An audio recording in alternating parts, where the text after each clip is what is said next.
禅王様自ら消してしまわれるそうです。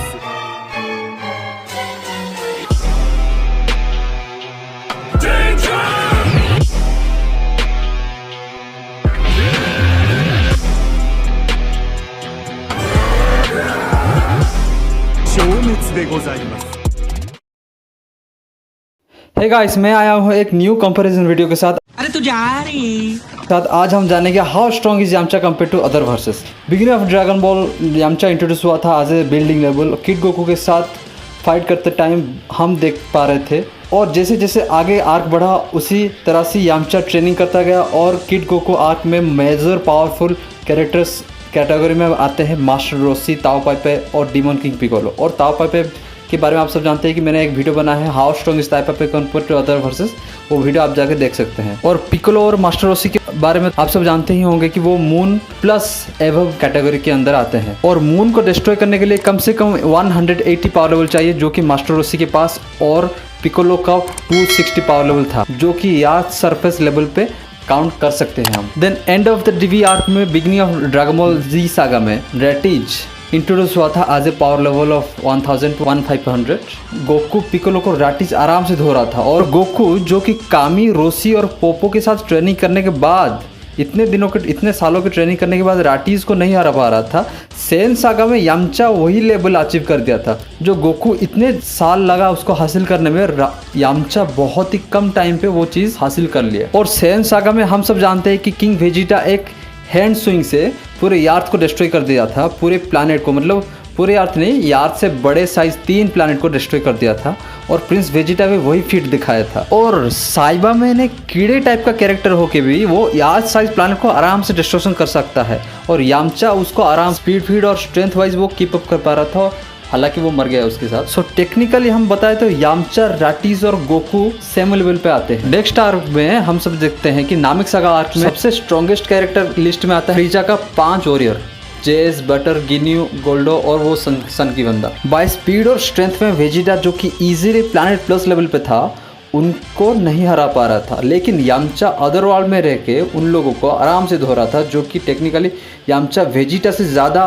fast और power हासिल कर चुका था। और एक इंटरेस्टिंग फैक्ट ये भी है कि आप ये भी जान लो कि अकॉर्डिंग टू गिन्यू जो कि है, वो खुद बोलता है कि सयन 60,000 to 70,000 पावर लेवल के ऊपर कभी भी नहीं गए थे पूरे हिस्ट्री में, लेकिन यामचा ने वो करके दिखा दिया।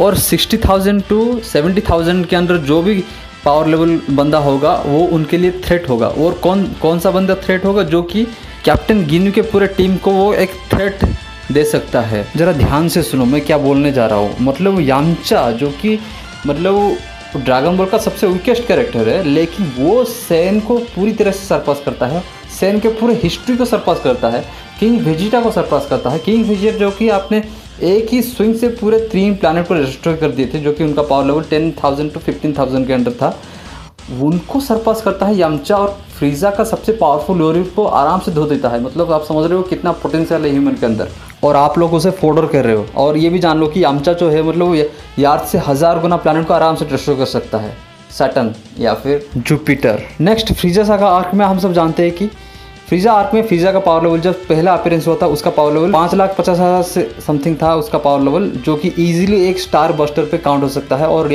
यार्ड से 10 टाइम्स ज़्यादा मास और 10 टाइम्स ज़्यादा ग्रेविटी वाले प्लैनेट को इजीली वो वन शॉट कर पा रहा था। तो उसका मतलब ये है कि वो स्टार लेवल पे काउंट हो सकता है। उसका फाइनल फॉर्म, फिर उसका बाद उसका फाइनल फॉर्म और उसका बस्ट फॉर्म जो है वो उसका फर्स्ट फॉर्म से सेवरल टाइम्स ज़्यादा पावरफुल है, और ये फॉर्म जो है वो इजीली मल्टी स्टार बस्टर के हिसाब से उसको काउंट कर सकते हैं, और इसको हराता है हमारा super Saiyan Goku. Wait what? मैं अभी बोलने वाला हूँ सुपर सैन गोकू से यामचा पावरफुल है? What the heck? Let's see. Okay, अभी सीधा जंप करते हैं beginning of kid Buu arc में। वहाँ एक रिडिकुलस फीट हमको दिखाया गया है, जो कि है पाइकन, एक वॉरियर जो कि अदर वर्ल्ड से है, और ये इजीली वन शॉट किया था सेल को। और उसी पाइकन को ओलिवू नाम का एक warrior toe to toe fight कर पा रहा था, और जब मैं इसका नाम नहीं जानता था तब वाइट वॉरियर जैसा दिखने वाला ग्रीक गॉड उसको बुलाता था।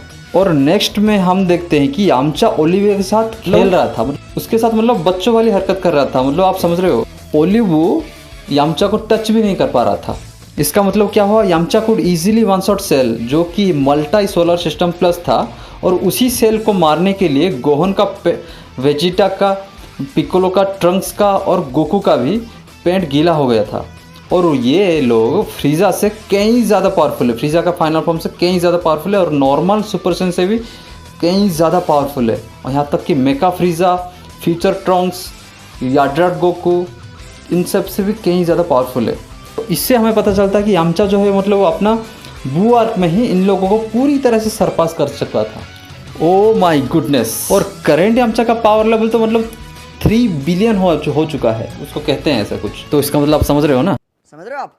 समझ रहे हो? तो अभी बात करते हैं अदर फिक्शन के कंपेयर में। तो ये 80 to 90% her movie version of super heroes में टॉप टायर की लिस्ट में आएगा। मीन्स डीबी का वीकेस्ट कैरेक्टर उसे कहा जाता है, लेकिन अदर एनिमे फ्रेंचाइजी में ये टॉप टायर के अंदर काउंट होगा। मतलब सीधा बोले तो मार्वल, डीसी, एनिमे के अंदर यामचा उनको मैक्सिमम सबको सोलो करने की दम रखता है, क्योंकि वहाँ सारे प्लानेटरी लेवल के नीचे ही आते हैं बहुत सारे कैरेक्टर्स। लेकिन कॉमिक वर्जन में थोड़ा अलग सीन है। कॉमिक वर्जन के लैंग्वेज में अगर बोला जाए, मतलब मार्वल डीसी के लैंग्वेज में अगर बोला जाए, तो ये एक हम कह सकते हैं कि टायरिंग 4A पे काउंट हो सकता है, और इंट्रोड्यूस होगा as a herald level character. So याद रखना ये डीबी के सबसे वीकेस्ट कैरेक्टर में आता है। सो अब बोलो लॉर्ड यामचा की जय हो, अब सेंस बनेगा।